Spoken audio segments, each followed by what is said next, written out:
The last phase of the Bronze Age was Mycenaean Greece, spanning from 1750 to 1050 BCE. They were the first advanced Greek civilization with urban organization, artwork, and their own writing system. They had their own military, which was likely the main reason for their widespread influence across ancient Greece, which included some groups that were mainly peaceful before the Mycenaean. Trade on the Mediterranean was an essential element of the economy, and several of their gods are the same as gods in the Olympic pantheon. The elite ruling class of Mycenaean Greece was a warrior class with a king known as a monarch at the top of the hierarchy. Linguistic experts have deciphered the Mycenaean Linear B script, and the language demonstrates that the Mycenaeans were ethnically related to the populations on the Greek peninsula after the end of the Bronze Age. In the Iliad, Homer used a variety of words to refer to different ethnic groups, each of whom were inhabitants of Mycenaean Greece. There is also an isolated reference in Linear B records found in Crete that likely refers to a Mycenaean state on mainland Greece. Egyptian records mention a Denia land during the reign of Pharaoh Thutmose III, and the geography of this land is explained by inscriptions from the reign of Amenhotep III, which placed Denia cities across the largest section of southern mainland Greece. Finally, the records of the Hittite Empire in Asia Minor reference a country called Ahiyawa, which recent scholarship has concluded refers to Mycenaean Greece. There are multiple theories on the origins of the Mycenaean civilization. One theory suggests that their civilization came about after Indo-Europeans from the Eurasian steppe conquered the local Greek population. Another theory suggests that Mycenaean culture dates back to 3000 BCE, with Indo-Europeans settling a mainly depopulated area. In 2017, a genetic study was conducted which revealed that the Mycenaeans were genetically similar to Minoans, who were a very insular population residing on the island of Crete. Despite their similarities, the Mycenaeans derived some of their ancestry from the hunter-gatherers of Eastern Europe and Siberia, and this genetic ancestry was introduced through the inhabitants of either Armenia or the Eurasian steppe.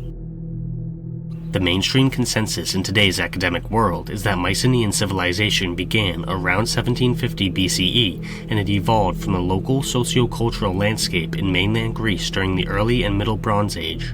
There was also some influence from Minoan Crete. Towards the end of the Middle Bronze Age, Mycenaean Greece experienced a significant increase in population and the number of major settlements that existed. This was the warrior elite society typical of the Mycenaeans, partially identified by their Megaran architecture, which was a style of rectangular hall that was supported by 4 columns. Over the years of Mycenaean rule, cultural practices began to change, including burial practices. The shaft grave became the most common form of elite burial, which is a deep rectangular grave with a pebble floor, walls of rubble masonry, and a roof of wooden planks. Within these tombs, male Mycenaean elites were typically laid to rest in gold masks and funerary armor, while female elites wore gold crowns and clothing that glittered with gold ornaments. Royal shaft graves next to the Acropolis of Mycenae signify the highest status in Mycenaean culture, which was a royal dynasty that relied on sea trade for its economy. Starting in the 15th century BCE, the Mycenaeans began to spread their influence throughout the Aegean and western Anatolia. By 1450 BCE, the palace of Knossos, a major center of Minoan civilization, was under Mycenaean control. The newly established Mycenaean elite formed a hybrid Mycenaean and Minoan culture, while their fellows continued their conquest elsewhere. Mycenaean warriors colonized several other Aegean islands as well, the furthest of which was Rhodes. This marked the beginning of the Mycenaean coin era, a period in which the Mycenaeans were the dominant power of the region, and they managed to spread a very uniform culture across mainland Greece. From the early 14th century BCE onwards, Mycenaean trade took advantage of their power in the Mediterranean Sea, expanding their trade routes until they reached the Near East with Cyprus and Aman, as well as southern Europe with Apulia. This time period is when the Linear B script spread across mainland Greece. As if the Mycenaeans didn't already have their fingers in enough spanakopeitas, they also exercised influence in Asia Minor, where their most important city was Miletos until the 12th century BCE.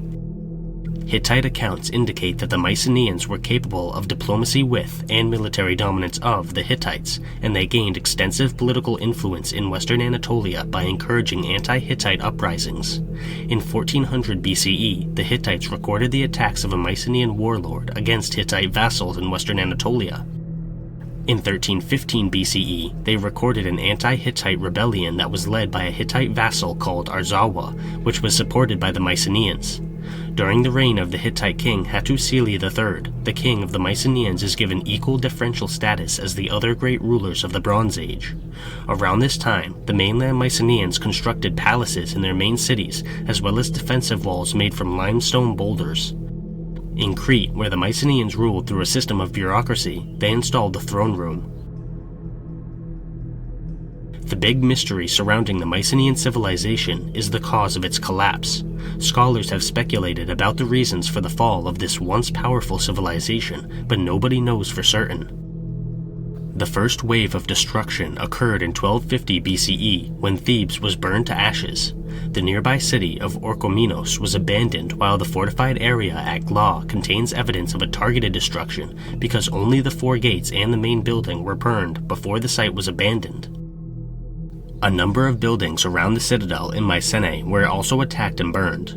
These events greatly shook the Mycenaeans, who decided to strengthen their fortifications and create underground passages to give them an advantage if any future conflict should occur. A brief period of Mycenaean revival followed this refortification, with continued relations to the Hittites, although trade in general was declining in the eastern Mediterranean at that period due to political instability. Despite their exhaustive effort to implement defensive measures, the Mycenaeans could not stave off their destruction for long. In 1190 BCE, the final wave of destruction crashed down on the civilization. Studies have shown that upwards of 50 arrowheads were found scattered throughout the destruction at Medea, which might indicate that the city was taken by force. The Palace of Pylos was destroyed in 1180 BCE, and the archives found there mention hasty defense preparations due to an imminent attack, but they never specify who was attacking. The mysterious turmoil caused the population in various regions of mainland Greece to decline, and Mycenaean refugees migrated to Cyprus and the Levantine coast. However, other nearby regions were not destroyed in these conflicts, which seems very strange.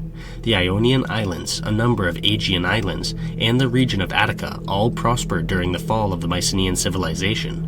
The entire city of Athens remained unscathed throughout this period, which suggests that its leadership likely consisted of a decentralized government. The city of Mycenae gradually lost their political and economic status, falling onto the heap of dead civilizations.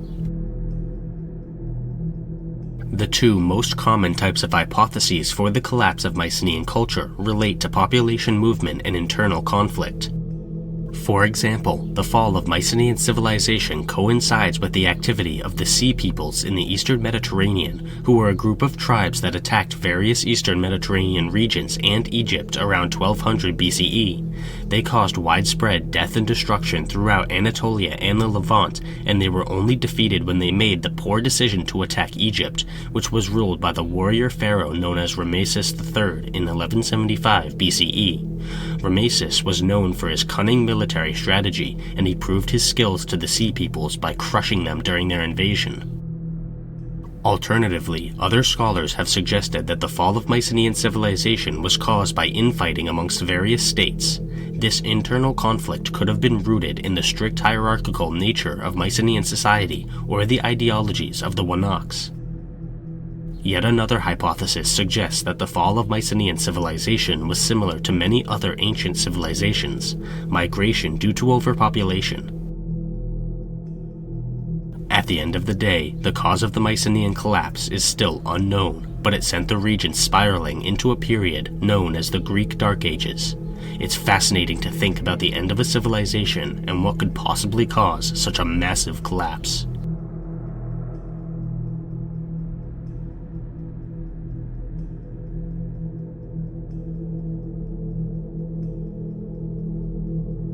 Click the join button to become a member today.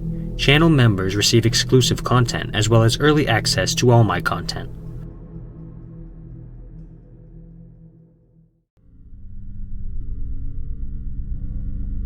The statue of Zeus at Olympia was commissioned by the ancient custodians of the Olympic Games in the latter half of the 5th century BCE. They wanted a new statue for the newly constructed Temple of Zeus, but they also wanted to outdo their rivals in Athens.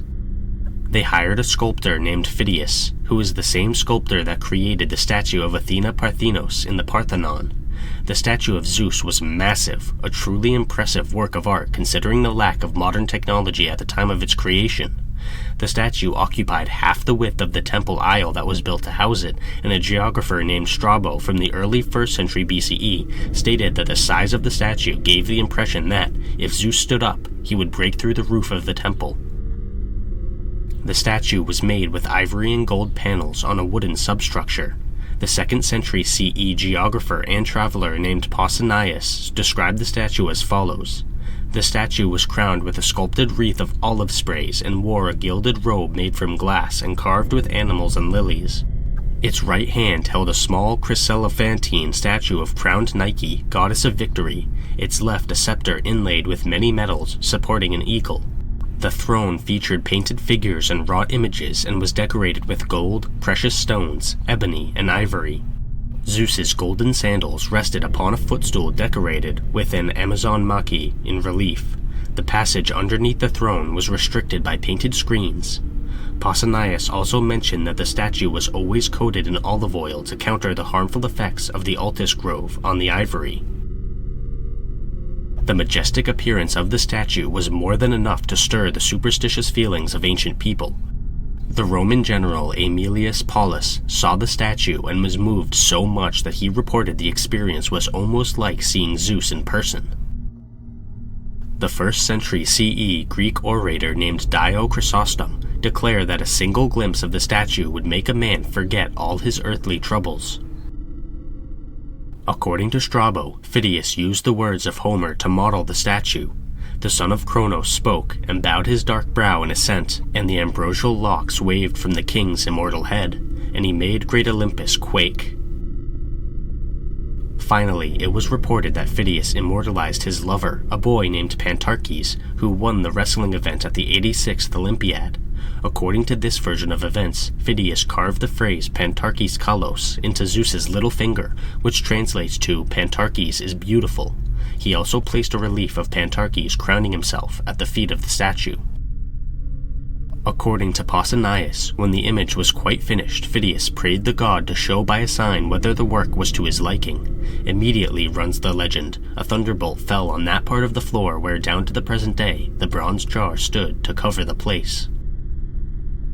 Gaius Caesar Augustus Germanicus, otherwise known as Caligula, gave orders that such statues of the gods as were especially famous for their sanctity or their artistic merit, including that of Jupiter at Olympia, should be brought from Greece in order to remove their heads and put his own in their place.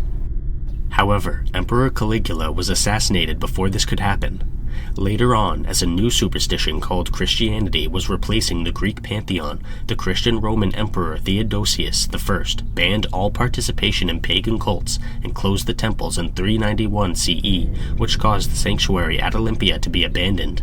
After this, the events surrounding the statue of Zeus are unknown.